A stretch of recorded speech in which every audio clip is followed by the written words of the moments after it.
باللہ وکفا وسلام علی عبادہ الذین اصطفیٰ اما بعد اعوذ باللہ من الشیطان الرجیم بسم اللہ الرحمن الرحیم وَتُوبُوا إِلَى اللَّهِ جَمِيعًا أَيُّهَا الْمُؤْمِنُونَ لَعَلَّكُمْ تُفْلِحُونَ وقال اللہ تعالی یا ایھا الذین آمنوا توبوا الی اللہ توبۃ نصوحا صدق اللہ مولانا العظیم اللہم صلی علی سیدنا محمد وعلی آل سیدنا محمد وبارک وسلم اللہم صلی علی سیدنا محمد وعلی آل سیدنا محمد وبارک وسلم اللہم صلی علی سیدنا محمد وعلی آل سیدنا محمد وبارک وسلم۔ الحمدللہ رمضان کی جو محفل سج رہی تھی، ایک رمضان سے 27ویں تراویح آج مکمل ہوئی اور اللہ کے فضل و کرم سے قرآن کریم بھی تراویح میں مکمل ہو گیا۔ دو بڑی سنت تھی، ایک قرآن کریم مکمل کرنا، دوسرے تراویح مکمل کرنا۔ تو قرآن کریم والی سنت مکمل ہو گئی، تراویح والی بھی باقی ہے۔ علم طرح سے جو تراویح ہوں گی ان کو پڑھنا بھی سنت ہے۔ یہ سوچ کے قرآن کریم مکمل ہو گئے، اب ضرورت نہیں، ایک سنت مکمل ہوئی، دوسری باقی ہے، انشاءاللہ اس کو بھی پورا کرنے کی کوشش کریں۔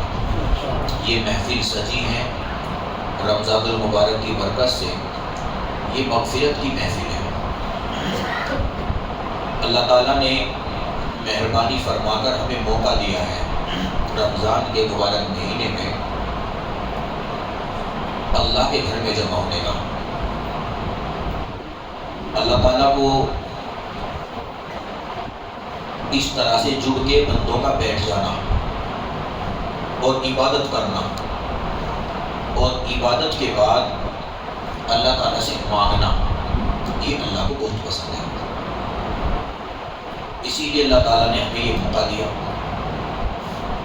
آج قرآن کریم مکمل ہوا، قرآن کریم کے مکمل ہونے پر بڑی بشارت حدیث بعد میں جو ہے، وہ ایک حدیث ہے میرے اور آپ کے آقا حضرت محمد الرسول اللہ صلی اللہ علیہ وسلم نے ارشاد فرمایا، من ختم القرآن فلہ دعوت مستجابہ، جو شخص قرآن کریم کو مکمل کرے اس کے لیے ایک مقبول دعا ہے۔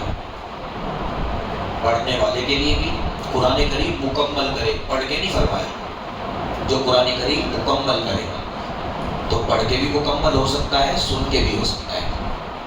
مصلی پر پڑھ کر مکمل کیا گیا، الحمدللہ آپ نے سن کے مکمل کیا، آپ بہت بہت مبارکباد کے مستحق ہیں۔ وہ حضرات جنہوں نے اول تا آخر مکمل قرآن کریم سنا ہے، ان کے لیے ایک مقبول دعا کا وعدہ ہے۔ اب وہ گھڑی آ گئی کہ جب 27 دن تک مزدوری کر کے اللہ سے مزدوری لینے کا وقت آیا ہے۔ کسی وجہ سے، مجبوری کی وجہ سے جو بیچ میں چھوڑ بیٹھے، انشاءاللہ ان سننے والوں کی برکتوں سے ان کو بھی حصہ نصیب ہوگا۔ جی اب یہ سمجھ لیں اپنے آپ کو کہ سننے والوں نے پورا سنا ہے، اور اللہ تعالیٰ جب مجمع میں سے چند کو دیتے ہیں تو پھر سب کو دیتے ہیں، یہ بھی اللہ کی سنت ہے۔ مسجد نبوی کے اندر 1400 سال پہلے اللہ کے پیارے محبوب علیہ السلام واعظ فرما رہے تھے، اور آپ کا واعظ ایسا درد سے بھرا ہوا تھا کہ ایک صحابی مسجد نبوی کے کونے میں بیٹھے ہوئے رو رہے تھے۔ نبی علیہ السلام نے ان کو روتا ہوا دیکھ کے فرمایا کہ اللہ تعالیٰ نے آج ان ایک صحابی کے رونے پر تم سب کی مغفرت فرما دی۔ رونا اللہ کو بڑا پسند آتا ہے۔ ہم نے دنیا والوں کے سامنے ہزاروں مرتبہ رو کے دیکھا ہے۔ بچے اپنے ماں باپ کے سامنے روتے ہیں، بھائی اپنے بھائیوں کے سامنے روتے ہیں، بہنیں بھائیوں کے سامنے آ کے روتی ہیں، بیویاں اپنے شوہروں کے پاس میں کتنی مرتبہ روتی ہیں، مگر آخر میں ملتا کچھ نہیں۔ بندے کو اللہ کے سامنے رونا چاہیے۔ جب بندہ اللہ کے سامنے روتا ہے تو اللہ تعالیٰ رحمتوں کے دریا بہا دیتے ہیں۔ جب ایک بندے کے رونے پر پورے مجمع کی مغفرت ہوتی ہے تو جو بندہ رویا اس کے مقام کا کیا ٹھکانا۔ حکیم الاسلام حضرت قاری طیب صاحب رحمۃ اللہ علیہ نے فرمایا کہ آنکھ سے نکلنے والا اتنا آنسو کا قطرہ جو بال کی جڑ کو گیلا کر دے، اللہ کے خوف سے یا اللہ کی محبت میں، آنکھ سے نکلنے والا پانی کا اتنا قطرہ کہ جو بال کی جڑ کو گیلا کر دے، اتنے رونے پر بھی اللہ تعالیٰ اس بندے کی مغفرت فرما دیتے ہیں۔ اور جو برسات کی طرح رو دے اور رو رو کے گھر بھر دے اللہ کے سامنے، تو اللہ تعالیٰ اس پر کتنے مہربان ہوں گے۔ اللہ کے یہاں زور نہیں چلتا، اللہ کے یہاں یہ عاجزی ہی چلتی ہے، عبادت میں بھی اور جو بھی عمل آپ کر رہے ہیں، ہر عمل میں عاجزی جب اللہ کے سامنے پیش ہوگی تو اللہ تعالیٰ عبادت سے زیادہ عاجزی پر خوش ہوتے ہیں۔ آپ نے سنا ہوگا نماز پڑھو تواضع کے ساتھ، خشوع خضوع کے ساتھ، کہتے ہیں نا خشوع خضوع، یہی وہ ہے۔ عمل بھی کرو اور رو کے اللہ سے قبول بھی کرواؤ، تو عمل پر اللہ کی جیسی رضا ملی، رونے دھونے پر اللہ تعالیٰ اس سے زیادہ راضی ہوتے ہیں۔ تو قرآن کریم مکمل ہوا، حدیث کی روح سے ایک دعا کی قبولیت کا وعدہ ہے، سب کا الگ الگ، ایک دعا کی قبولیت کا وعدہ ہے۔ اب جن کا بیچ میں چھوٹا ہے وہ بھی توبہ کریں کہ اللہ پاک غفلت سے چھوٹ گئے، آئندہ نہیں چھوٹے گا انشاءاللہ، آئندہ موقع ملے گا تو اللہ پورا پڑھیں گے، پورا سنیں گے، اتنا کر لیں اللہ سے، اپنے دل میں سچا وعدہ کر لیں کہ اللہ تھوڑا آگے آ جائیں، وہ پیچھے والے جگہ جگہ بنا لیں، تھوڑی تھوڑی پیچھے کھڑے ہیں، تھوڑا تھوڑا آگے آ جائیں، تو ارادہ طے کر لیں کہ انشاءاللہ آئندہ سال موقع ملے گا تو ہم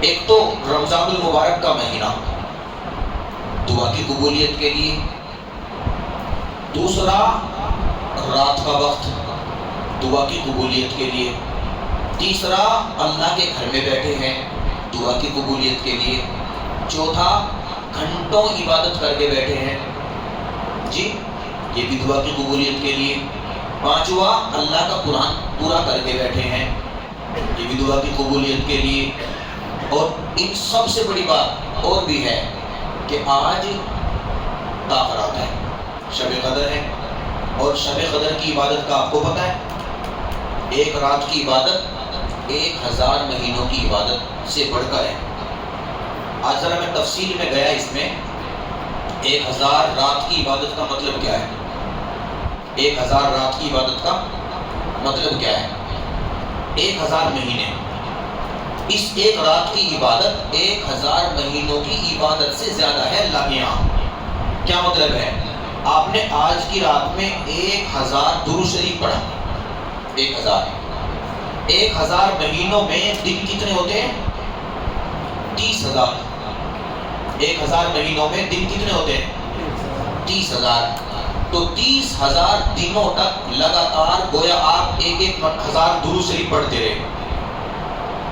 آج کی ایک رات میں 1000 درود شریف پڑھنے کا مطلب کیا ہے کہ 1000 مہینوں تک، یعنی 30,000 دن تک مسلسل آپ درود شریف پڑھتے رہے۔ کتنا درود شریف ہو جائے گا، 3 کروڑ، کتنا ہوگا، 3 کروڑ۔ آج کی رات میں 1000 درود شریف پڑھنا ثواب کے اعتبار سے 3 کروڑ درود شریف، دینے والا دینے میں کمی نہیں چھوڑ رہا ہے، سمجھ رہے ہیں؟ اسی طرح آج کی رات میں کسی نے ایک قرآن کریم مکمل کر دیا، پوری رات پڑھتا رہا، تیز پڑھنے والے 6 گھنٹے میں قرآن مکمل کر دیتے ہیں، تھوڑا اس سے ہلکی رفتار میں پڑھنے والے 7 گھنٹے میں 8 گھنٹے میں کرنے والے کرتے ہیں، جن کی رفتار تھوڑی تیز ہے وہ پورا قرآن کریم پڑھ سکتے ہیں۔ تو آج کی رات میں ایک قرآن کریم پڑھا تو کتنے قرآن ہو گئے جی؟ اسی طرح آج کی رات میں کسی نے ایک رات نمازوں میں گزار دی تو کتنے ہزار دن تک، 30,000 دن تک گویا نمازوں میں اس نے گزار دیے۔ آج کی رات اس نے اللہ تعالیٰ سے مناجات کرنے میں گزار دی۔ جیسے ہم دسترخوان پہ بیٹھ کے قسم قسم کی چیزیں کھاتے ہیں نا، لطف لیتے ہیں، سب کا ذائقہ الگ الگ ہے، تو آج کی رات میں الگ الگ عبادتوں کے ذائقے لیں، تھوڑی دیر نماز پڑھیں، تھوڑی دیر ذکر کریں، تھوڑی دیر تسبیح پڑھیں اور درود شریف پڑھیں، صدقہ خیرات کریں۔ 1000 نکال دیا آج کی رات میں، کتنے ہو گئے؟ 3 کروڑ۔ 1000 روپئے آج کی رات میں خیرات کر دیے، کتنے نکال دیے؟ 3 کروڑ۔ تصور میں بھی نہیں کہ ہم جیسے غریب نکال سکیں گے جی۔ کل آئی تھی نا حدیث حضرت داؤد علیہ السلام کے بارے میں جی، کہ جو میزان ہے وہ اتنا بڑا کیسے بھرے گا؟ تو کیا فرمایا تھا؟ جس سے میں راضی ہو جاتا ہوں، جس سے میں راضی ہو جاتا ہوں، ایک کھجور دانے پر، ایک کھجور کے دانے پر بھی اس کا میزان بھر دیتا ہوں۔ یہ حدیث آئی تھی نا کل؟ تو اللہ کو راضی کرنے کا اس سے بہترین موقع نہیں ملے گا دنیا میں، زندگی میں، جو آج کی رات ہے۔ اس لیے طے کر کے بیٹھ جائیں، انشاءاللہ ہم یہاں اٹھنے سے پہلے اللہ کو راضی کر کے اٹھیں گے۔ اپنے پچھلی زندگی پر ہم نے قلم پھروا کے اٹھنا ہے جی، ڈیلیٹ کروا کے اٹھنا ہے سارے گناہوں کو۔ نوجوان طے کر کے بیٹھے گا تو انشاءاللہ اللہ تعالیٰ سے معاف کروا لے گا، قسم کھا کے کہا جا سکتا ہے جی۔ بہت ساری باتیں ایسی ہیں کہ سمجھ میں نہیں آتی۔ مثال کے طور پر آپ مدینہ منورہ گئے، جنت ریاض الجنہ میں آپ نے 2 رکعت نماز پڑھی، اور وہاں سے نکل کے کوئی بندہ یہ کہے کہ میں اللہ کی قسم جنت میں 2 رکعت نماز پڑھ کے آیا، تو وہ سچا ہے، کیونکہ وہ جنت کا ٹکڑا ہے۔ مکہ مکرمہ گیا، حتیم کعبہ کے اندر، حتیم کعبہ، کعبے کے جس طرف پرنالا ہے ادھر حتیم بنا ہوا ہے نا، چھوٹا سا گولائی میں دیوار ہے، ادھر اندر، اس کے اندر ہر بندہ جاتا ہے، 2 رکعت نماز پڑھ کے آگے کہے اللہ کی قسم میں کعبے کے اندر 2 رکعت نماز پڑھ کے آیا، تو سچا ہے۔ سمجھے؟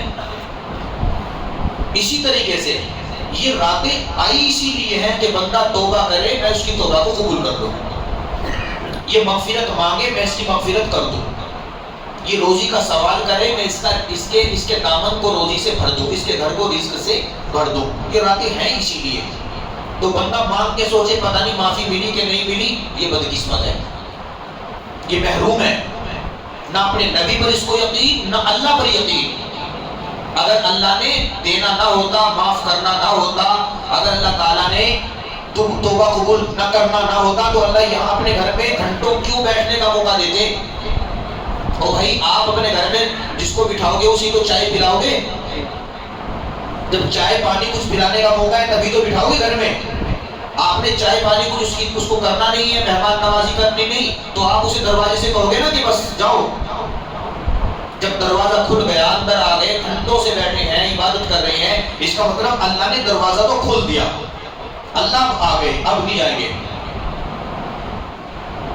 اب نہیں جائیں گے۔ تو قرآن کریم مکمل ہوا، قرآن کریم کی نسبت سے بھی دعا مانگیں گے، انشاءاللہ دعا قبول ہوگی۔ اذکار میں جتنے اذکار ہم کرتے ہیں، اذکار میں سب سے افضل ذکر قرآن کریم ہے۔ اذکار میں سب سے افضل ذکر کیا ہے؟ قرآن کریم کی تلاوت۔ کثرت کے ساتھ بندہ قرآن کریم کی تلاوت کرے، کثرت کے ساتھ۔ یہ وہ شان والا کلام ہے جو اللہ کے اندر سے نکلا ہے، اللہ کا کلام۔ اس کلام نے لوگوں کو کہاں سے کہاں پہنچایا ہے، قرآن کریم نے اس نسبت نے ہی کہاں سے کہاں پہنچایا ہے۔ حضرت مولانا بدر عالم صاحب مدینہ منورہ میں تھے، ان کے والد کا انتقال ہوا، انتقال ہونے کے بعد میں ان کو دفن کیا گیا جنت البقیع میں. وہاں جب کسی کو دفن کیا جاتا ہے تو اس میں کچھ مسالہ وغیرہ ڈال کے دفن کرتے ہیں تاکہ وہ لاش جلدی ختم ہو جائے. پھر 15-20 دن میں اس کی جگہ کسی اور کو دفن کر دیتے ہیں. یہ وہاں کرتے ہیں. اتنے لوگ مرتے ہیں, کہاں سے لائیں گے اتنا بڑا قبرستان؟ تو ان کے والد بوڑھے تھے, عالم دین نہیں, حافظ قرآن نہیں, بس ایک عام انسان تھے, مگر اپنے بیٹے کو حافظ بنایا, عالم بنایا. جب ان کا انتقال ہوا تو ان کو جنت البقیع میں دفن کیا گیا اور تختی لگا دی گئی. متعینہ وقت پر جب قبر کو کھولا گیا کہ کسی اور کو دفن کریں تو لاش ایسی تھی جیسے آج ہی دفن کیا گیا. مسالہ ڈالنے کے بعد جو لاش کو مٹی بنا دیتا ہے چند دنوں کے اندر, وہ مسالہ ڈالنے کے بعد بھی ان کے والد کی لاش ایسی تھی جیسے ابھی دفن کر کے بند کیا ہو. لاش کا بگڑنا بدلنا تو دور کی بات, جو کفن پہنایا گیا تھا اس کفن کے اوپر داغ بھی نہیں تھا. سمجھ رہے؟ پھر مسالہ ڈال کے پھر بند کر دیا گیا. دوبارہ پھر چند دن کے بعد میں کھولا گیا کہ کسی اور کو دفن کرے تو لاش پھر ویسی تھی. لوگ حیران ہوئے. تو لوگوں نے ان سے پوچھا کہ حضرت ایسا کون سا عمل تھا کہ اللہ پاک قبر میں لاش کی حفاظت کر رہے ہیں؟ تو قرآن نے فرمایا کہ عمل تو کوئی خاص مجھے نظر نہیں آتا, مگر ایک تبدیلی میں نے ان میں دیکھی تھی اپنے والد میں کہ جب میں حافظ بنا, میرے حافظ بننے کے بعد کبھی وہ میری طرف پاؤں پھیلا کر بھی نہیں بیٹھے تھے. ایسے بیٹھے ہوتے تھے, میں سامنے آ کے بیٹھ جاتا تو سکڑ کے بیٹھتے تھے. تو میں کہتا تھا ابو آپ پاؤں پھیلا کے بیٹھے رہو, لیٹے رہو. تو کہتے تھے نا بیٹا تیرے سینے میں قرآن آ گیا, تیرا ادب کرنا پڑے گا. جس کے سینے میں قرآن ہے اس کا ادب نہیں ہے, وہ قرآن کا ادب ہے, اور وہ قرآن کا ادب نہیں ہے, وہ اللہ کا ادب ہے. سمجھ رہے؟ تو قرآن کریم کا ادب کرنے والا وہ قبر میں جائے تو اس کی لاش قبر میں محفوظ ہو جائے. جس کے سینے میں قرآن ہے اس کا مقام اللہ کیا ہوگا. تو قرآن کا ادب کرنے والا, اہل قرآن کا ادب کرنے والا, اللہ کیا ان کے درجے بھی بلند ہوتے ہیں. ایک بزرگ گزرے ہیں امام احمد بن حنبل رحمۃ اللہ علیہ. قرآن کیا ہے جو آج مکمل ہوا, ہم اس کی نسبت سے اللہ سے دعائیں مانگیں گے اور ہمیں کیا کچھ مل سکتا ہے اس کو سمجھانا چاہ رہا ہوں. امام احمد بن حنبل رحمۃ اللہ علیہ بزرگ گزرے ہیں, ان کے متعلق آتا ہے ان کو حاکم وقت نے جیل میں ڈال دیا. قصور کیا تھا؟ قصور یہ تھا وہ کہتے کہ قرآن اللہ کا کلام ہے, اللہ کی مخلوق نہیں. قرآن اللہ کا کلام ہے, اللہ کی مخلوق. کیا مطلب ہے؟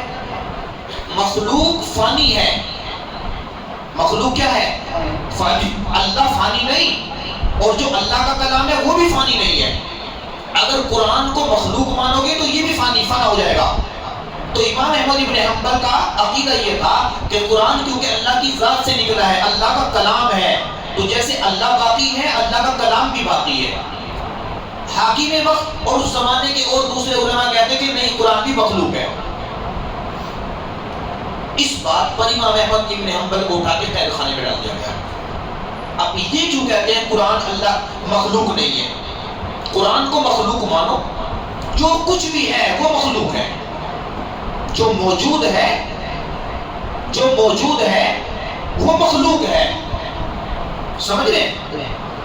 تو امام احمد بن حنبل نے فرمایا کہ نہیں وہ اللہ کا کلام مخلوق نے, جیل میں ڈال دیا اور سزائیں دی گئی, اور ایسی سخت سزائیں دی گئی جو جلاد آپ کے اوپر مسلط کیا گیا. اس زور سے وہ کوڑے مارتا تھا امام احمد بن حنبل کو, کپڑے اتار کے ننگی پیٹھ پر اس زور سے مارتا تھا. ان کے ساتھی نقل کرتے ہیں کہ اس زور سے کوڑے اگر ہاتھی کی پیٹھ پہ لگتے تو ہاتھی کی بھی چیخ نکل جاتی, مگر جب ان کو کوڑا لگتا تھا تو ان کی زبان پہ ایک ہی لفظ آتا تھا اللہ. پھر کوڑا لگتا اللہ, پھر کوڑا لگتا اللہ, پھر کوڑا مارتے اللہ, بس یہ نکلتا تھا. اللہ اللہ کی آواز سدائے بلند ہوتی تھی اور وہ مارتا تھا. اور وہ جو جلدات تھا حضرت امام احمد بن حنبل کا معتقد بھی تھا. عجیب بات ہے نا کہ پٹائی بھی کر رہا اور معتقد بھی ہے. وہ اپنے حکمران کے سامنے مجبور تھا, تم نہیں مارو گے کوئی اور مارو گے, حاکم وقت نے حکم دے رکھا ہے تو مجبور تھا.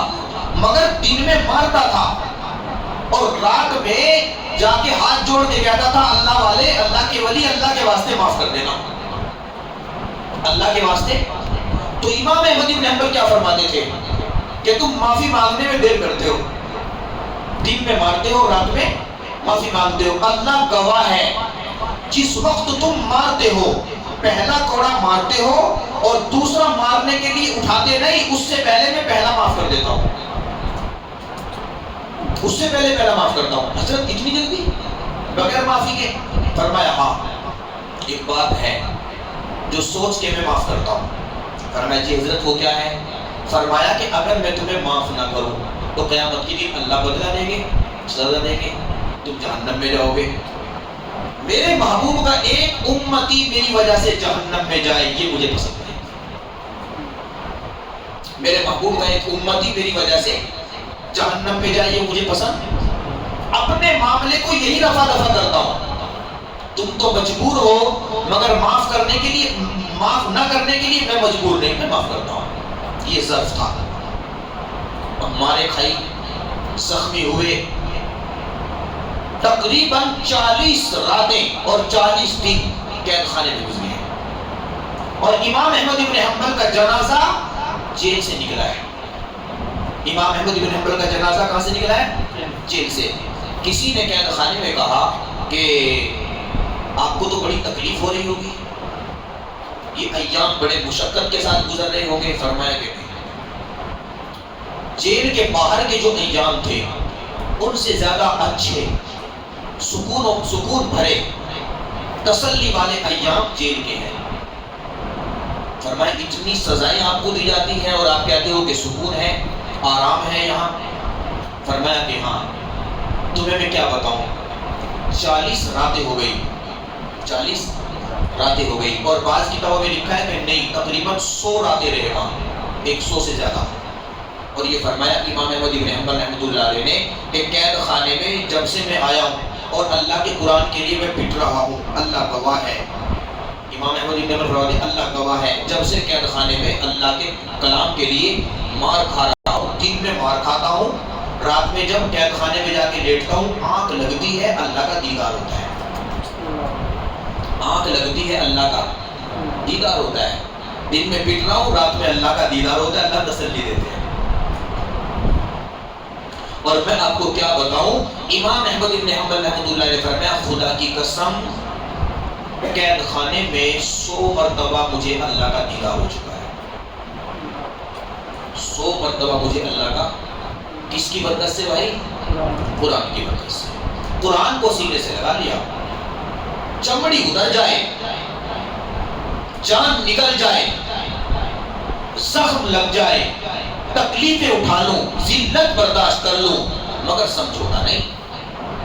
نتیجہ کیا نکلا کہ خواب میں اللہ کا دیدار۔ اگلی بات سنیں اور مزے کی، یہ فرمایا کہ اللہ تعالیٰ کا خواب میں دیدار ہوا تو میں جب بھی اللہ کا دیدار ہوتا تھا میں اللہ سے پوچھتا تھا کہ اللہ آپ مجھے کوئی ایسا وظیفہ بتا دیں کہ میں وہ پڑھوں اور میں آپ کا محبوب بن جاؤں، مجھے کوئی ایسا وظیفہ بتا دیں کہ میں وہ وظیفہ پڑھوں اور میں آپ کا محبوب بن جاؤں۔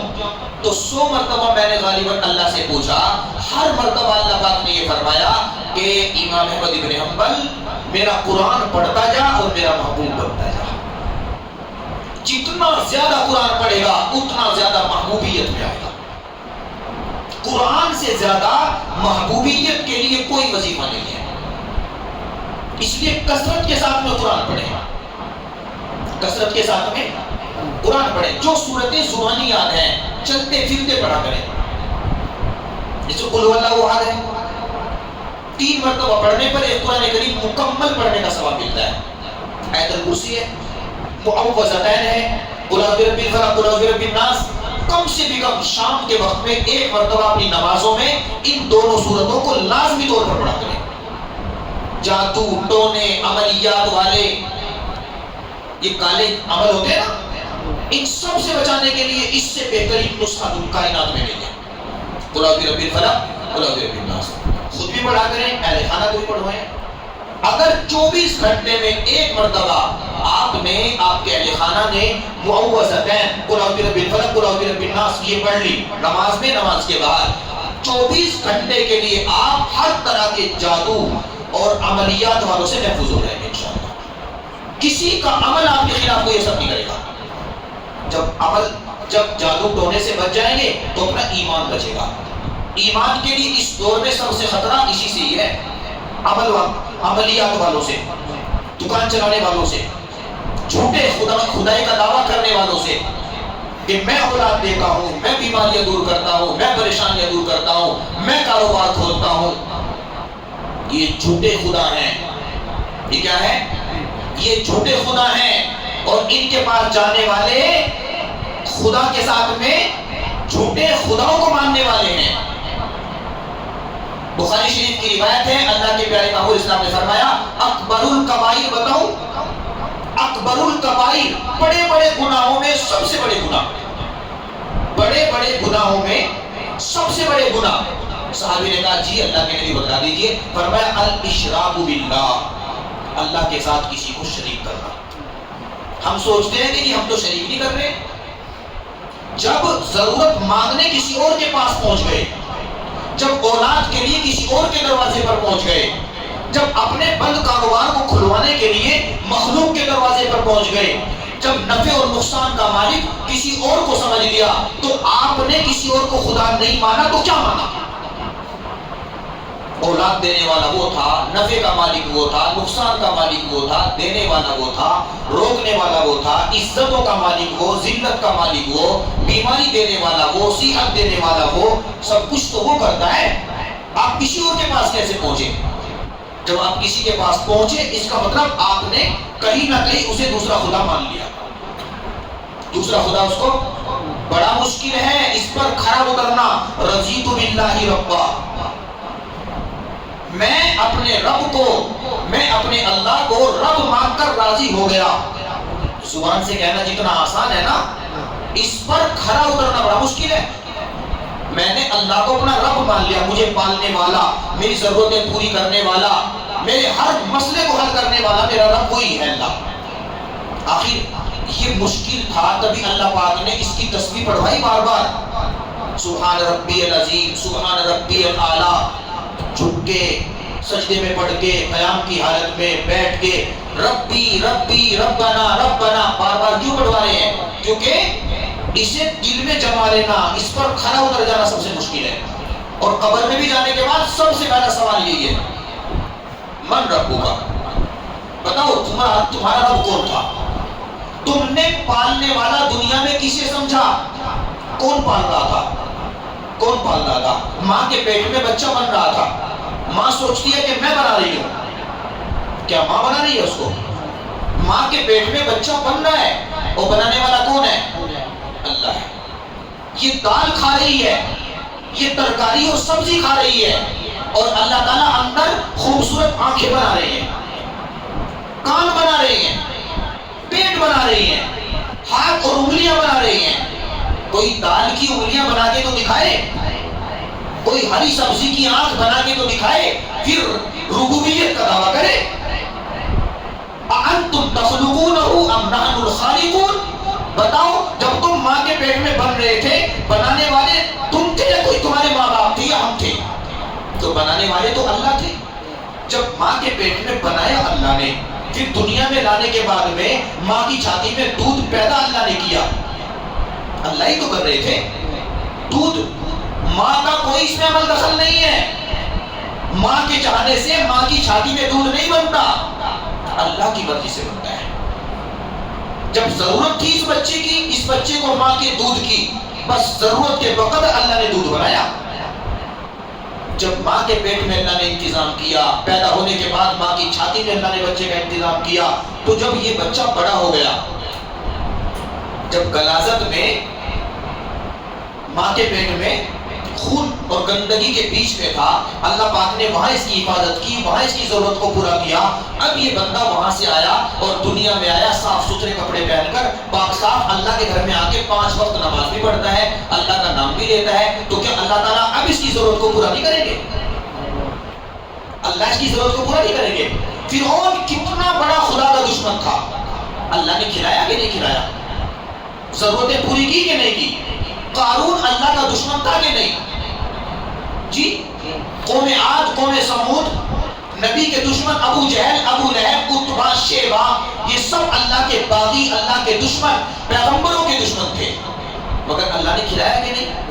جب ان دشمنوں کو کھلایا تو کیا اللہ تعالیٰ اپنے محبوبین نماز پڑھنے والوں کو، مسجدوں کو آباد کرنے والوں کو محروم کریں گے؟ وہ محروم نہیں کرتے ہیں، وہ پالتے ہیں۔ اللہ تعالیٰ دیکھتے ہیں کہ میرے بندے کا یقین کیسا ہے، میرے بندے کا جب زبان سے کہا کہ وہ رب ہے تو اس پر یقین کرو کہ جی آپ ہی رب ہیں۔ اور رب کا تعلق کس چیز سے ہے؟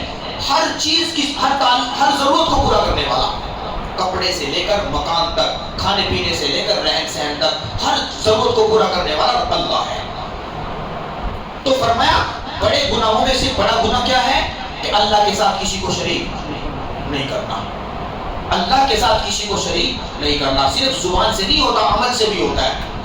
جب آپ نے اللہ کا دروازہ چھوڑا اور مخلوق کے دروازے پر جھوٹے خداؤں کے پاس میں پہنچ گئے تو آپ نے ان کو اللہ کی ذات میں ان کو شریک کر لیا ہے۔ اور دوسری بات یہ ارشاد فرمائی کہ اکبر الکبائر، دوسرا اکبر الکبائر کیا ہے؟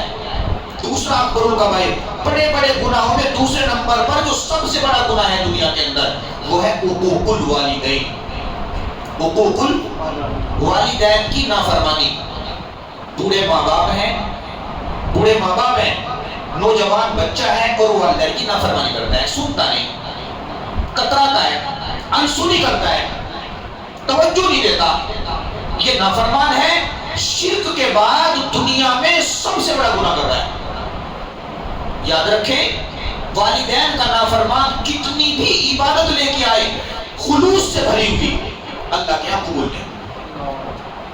کسی گاؤں کے اندر ایک نوجوان تھا، شادی ہو گئی، شادی کے چند سال کے بعد اللہ پاک نے ایک بیٹا دیا، دونوں میاں بیوی نے مل کے اس بیٹے کو پالا، اس کی تربیت کی، رفتہ رفتہ وہ بڑا ہوا، اس کی تعلیم کا انتظام کیا، اس کو اچھی تعلیم بھی دلائی، خرچ کیا، اور اس کو بنانے میں، سنوارنے میں دونوں ماں باپ مل کے محنت کوشش کر رہے ہیں۔ اللہ کی شان، جب یہ بچہ بڑا ہوا تو ماں باپ نے اس کی شادی کر دی۔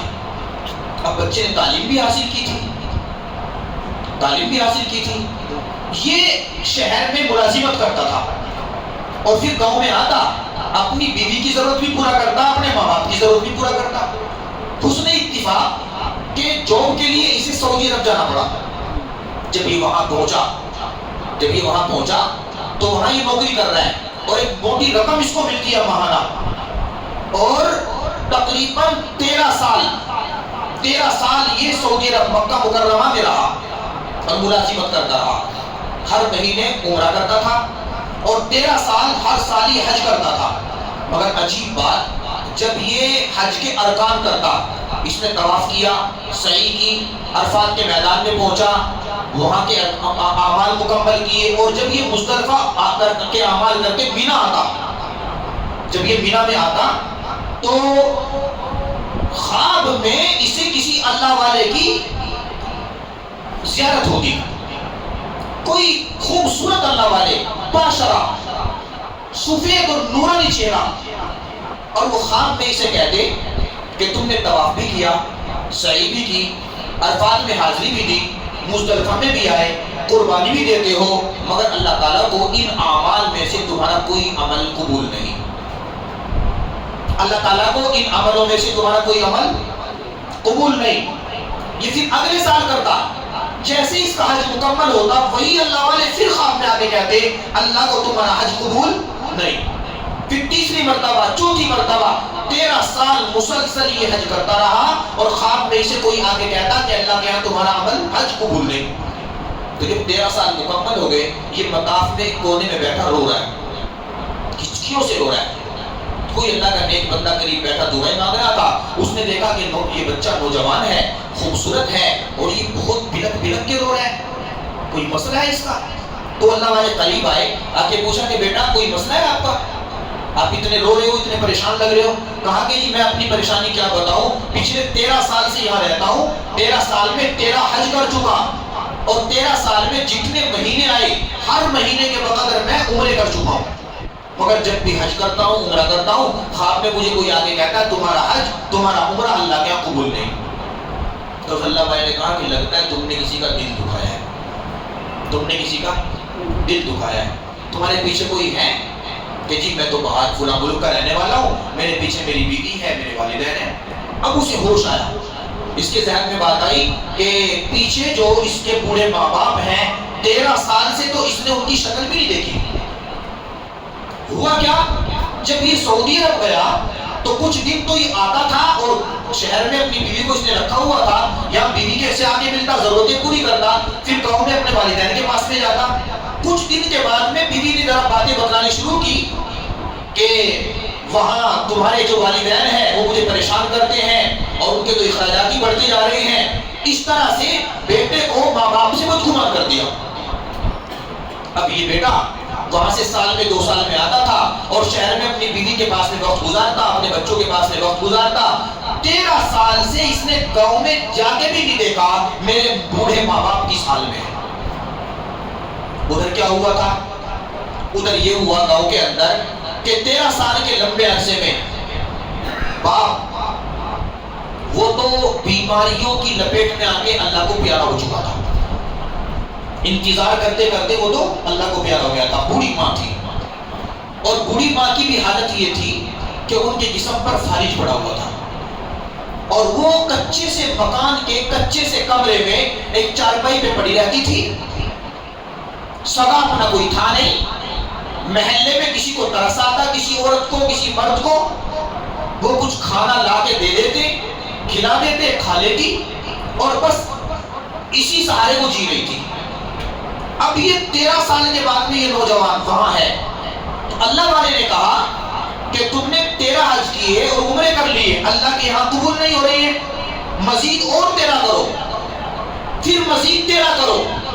جب تک تم جا کے اپنے والدین کو خوش نہیں کرو گے اس وقت اللہ تعالیٰ تمہارے حج و عمروں کو قبول نہیں کریں گے۔ سب سے پہلا کام تمہارا یہ ہونا چاہیے، اپنے حج چھوڑو، اپنے عمرے چھوڑو اور اپنے کاروبار کو چھوڑو اور اپنی ملازمت کو چھوڑو، جاؤ اپنے ماں باپ کے پاس میں ان کی خبر لو، ان کی خبر لو کس حال میں۔ چنانچہ وہ نوجوان ٹکٹ بنوا کے واپس آیا۔ اب یہ سیدھا اپنے گاؤں میں، شہر نہیں آیا بیوی کے بچوں کے پاس، گاؤں میں گیا تو 13 سال میں تو نقشہ ہی بدل جاتا ہے نا۔ اب یہ گاؤں میں گیا تو 13 سال پہلے جو بچے چھوٹے چھوٹے تھے وہ تو جوان ہو گئے تھے، بہت سے تو پہچانتے نہیں تھے۔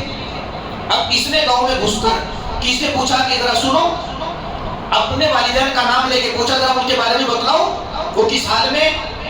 تو کسی نوجوان نے کہا، وہ پہچانتا نہیں تھا، کہ ہاں وہ تو بڑے پریشان ہیں، سنا ہے کہ ان کا کوئی بیٹا تھا اور بڑے لاڈ پیار سے اس کو پالا تھا اور اس کو تعلیم بھی اچھی معیاری دلائی تھی، اور بدنصیب بیٹا شادی کر کے اپنی جورو کو لے کے چلا گیا، بیوی کو لے کے، اور اس ظالم بیٹے نے پلٹ کے اپنے ماں باپ کو نہیں دیکھا۔ نوجوان کہہ رہا ہے کہ ہم نے اپنی آنکھوں سے باپ کو اینیاں رگڑ رگڑ کے مرتے ہوئے دیکھا ہے، ہم نے اس کے باپ کو، وہ عیاشی کر رہا ہے، کہیں باہر ملک میں رہتا ہے اور بیوی اس کی کہیں شہر میں رہتی ہے، گاؤں میں تو سب مشہور ہوتا ہے نا، تو ہم نے سنا ہے وہ عیاشی کر رہا ہے، اور اس کے باپ کو بیماریوں میں، کیونکہ علاج کے لیے پیسے نہیں ہوتے تھے، تو بیماریوں میں اینیاں رگڑ رگڑ کے ہم نے تڑپ تڑپ کر مرتے ہوئے دیکھا ہے۔ بس اب بوڑھی ماں ہے اور وہ بھی آج مری اور کل مری، وہ بھی آج مری اور کل مری، اس پر بھی فالج کا اٹیک ہے، فالج پڑا ہوا ہے، نہ چل سکتی ہے، نہ بیٹھ سکتی ہے، نہ اپنے ہاتھ سے کھا سکتی ہے، لوگوں کے رحم و کرم پہ ہے، محلے میں سے کوئی آئے کھلا دے تو کھا لیتی ہے، نہیں تو بھوکی رہتی ہے۔ اب اس نوجوان کی آنکھوں میں آنسو بھرے ہیں، ہائے میں نے اپنے والدین پر کیسا ظلم کیا ہے۔ یہ ڈرتا ڈرتا گھر کی طرف چلا۔ جب یہ اپنے گھر کے دروازے پر پہنچا تو یہ ڈر رہا تھا کہ میں اندر جاؤں گا اور میں اپنی والدہ کے پاس جب پہنچوں گا تو میری والدہ ناراض ہوگی، وہ میرے سے بات نہیں کرے گی، وہ مجھے دھکے دے کے نکال نہ دے، وہ مجھے ذلیل نہ کر دے، وہ میری شکل دیکھنے سے انکار نہ کر دیں۔ یہ ڈرتا ڈرتا نوجوان جب اندر پہنچا تو دروازہ کھلا ہوا تھا، اس نے جھانک کے دیکھا تو اندر ایک چارپائی پہ ایک ہڈی کی ڈھانچی، ہڈوں کی ڈھانچ، بالکل ہڈیوں کا ڈھانچہ، ایک عورت وہ پڑی ہے اور بس پاؤں میں اس کے قبر لٹک رہے، اس کے پاؤں قبر میں لٹک رہے اور بس یہ آج اور کل مرنے کی حالت میں ہے، بینائی سے محروم ہو چکی ہے، بینائی سے دکھتا نہیں ہے، ہڈیاں کمزور، بال سفید۔ اب یہ نوجوان ڈرتا ڈرتا اندر داخل ہوا اور آہستہ آہستہ قدم بڑھاتا ہوا اندر پہنچا۔ اب یہ پکارنا چاہتا تھا کہ میں اپنی ماں کو پکاروں، اس نے دیکھا کہ میری ماں کے ہونٹ ہل رہے ہیں، حرکت کر رہے ہیں، کچھ بول رہی ہے، بڑبڑا رہی ہے۔ قریب گیا، قریب جا کے اس نے کان لگا کے سنا تو عجیب بات، 13 سال کے بعد آیا تھا، اس نے جو بات سنی اپنے ماں کی زبان سے، ہونٹوں سے جو آواز نکل بات آ رہی تھی، سمجھ میں آ رہی تھی، وہ عجیب بات تھی۔ وہ کہہ رہی تھی بوڑھی ماں کہ اللہ، میرا ایک بیٹا تھا، میرا شوہر تھا وہ تو فوت ہو گیا، ایک میرا بیٹا تھا محرم، وہ پتہ نہیں کہاں کتنی دور مجھ سے رہتا ہے، اسے میرے حال کی خبر بھی ہے کہ نہیں۔ اللہ، زندگی تو میں نے جیسے تیسے کر کے گزار لی، پیارے اللہ میں چاہتی ہوں کہ میرے مرنے سے پہلے ایک مرتبہ میرا بیٹا آ جائے اور کم سے بھی کم مجھے اپنے بیٹے کے ہاتھ سے کفن پہننا اور قبر میں اترنا نصیب ہو جائے۔ اللہ، ایک مرتبہ میرا بیٹا آ جائے اور اس کے ہاتھ سے مجھے کفن پہننا اور قبر میں اترنا نصیب ہو جائے۔ اللہ، میرے حال کی میرے بیٹے کو خبر کر دے۔ جیسی وہ یہ دعائیں کر رہی تھی اللہ سے، سوچے 13 سال کے بعد میں بیٹے نے آگے جب کان لگا کے سنا تو یہ الفاظ تھے، کیا مانگتی ہوگی، کتنی امیدوار ہوگی۔ اب یہ بچہ قریب گیا، آنکھوں سے آنسو جاری ہیں، اور قریب بیٹھ کے اس نے کہا کہ امی میں آ گیا۔ اور وہ جو ممتا تھی پھوٹ کے نکلی باہر۔ تو اس ماں نے، بوڑھی ماں نے کہا کہ بیٹے تم آ گئے، آؤ میرے قریب آ جاؤ، میں تمہیں دیکھ تو نہیں سکتی، میں تمہیں سونگھ تو سکتی ہوں، میں تمہیں دیکھ تو نہیں سکتی، میں تمہیں سونگھ تو سکتی ہوں، میرے قریب آ جاؤ، میرے سینے سے لگ جاؤ، میں تمہیں چھو تو سکتی ہوں۔ اسے قریب کیا، اسے چھو رہی ہے، اس کی پیشانی کو بوسی دے رہی ہے، اس سینے سے لگا رہی ہے۔ میرے بیٹے تو آ گیا۔ 13 سال کے بعد میں ماں نے 13 سال تک دکھ اٹھانے کے بعد، تکلیف اٹھانے کے بعد، آنسو بہانے کے بعد میں، اپنے شوہر کو کھو دینے کے بعد میں ایک حرف شکایت اپنے بیٹے سے یہ نہیں کیا کہ میرا بیٹا تو نے آنے میں دیر کیوں کر دی۔ یہ ماں ہے، یہ ماں ہے کہ 13 سال کے انتظار کے بعد میں بھی شکوہ نہیں کرتی۔ یہ جو ماں باپ کا رشتہ ہے نا، یہ عجیب رشتہ ہوتا ہے۔ باپ کو ضرورت ہوتی ہے بیٹے کی، اسے خدمت کی ضرورت ہے۔ اس باپ کا سر دکھ رہا ہے، وہ جوان بیٹا قریب بیٹھا ہے اور یہ اپنے ہاتھ سے اپنے سر کو دبا رہا ہے، اور یہ اپنے بیٹے کو یہ نہیں کہہ سکتا ہے کہ میرا بیٹا میرے سر میں درد ہے تو آ کے میرا سر دبا دے۔ اور اس ظالم بیٹے کو بھی یہ سمجھ میں نہیں آتا کہ جب میں چھوٹا تھا کتنی مرتبہ میرے سر میں درد ہوا ہوگا، اور میرے اسی باپ نے کتنی مرتبہ میرا سر دبایا ہوگا، کتنی مرتبہ میں نے جھوٹ موٹ کہا ہوگا کہ میرے پاؤں میں درد ہے، اور اس باپ نے کتنی مرتبہ میرے پاؤں دبائے ہوں گے۔ اس ظالم جوان باپ بیٹے کو یہ سمجھ میں نہیں آ رہا ہے کہ یہ باپ جس کے سر میں درد ہے، چل آگے بڑھ کے تو اس کا سر دبا، اس کے بیٹا میرے پاؤں میں درد ہے، اچھا ابو میں دوائی لے کے آتا ہوں، بیٹے میرے سر میں درد ہے، اچھا ابو میں دوائی لے کے آتا ہوں۔ وہ ظالم، ہر درد دوائی سے دور نہیں ہوتا، کچھ دردوں کی دوائی خدمت میں ہوتی ہے۔ آپ نے خدمت کرنی تھی، آپ کے ابا کے سر میں درد ہے، کون دبائے گا؟ پاؤں میں درد ہے، کون دبائے گا؟ اللہ نے ان کی خدمت میں آپ کی جنت رکھی ہے۔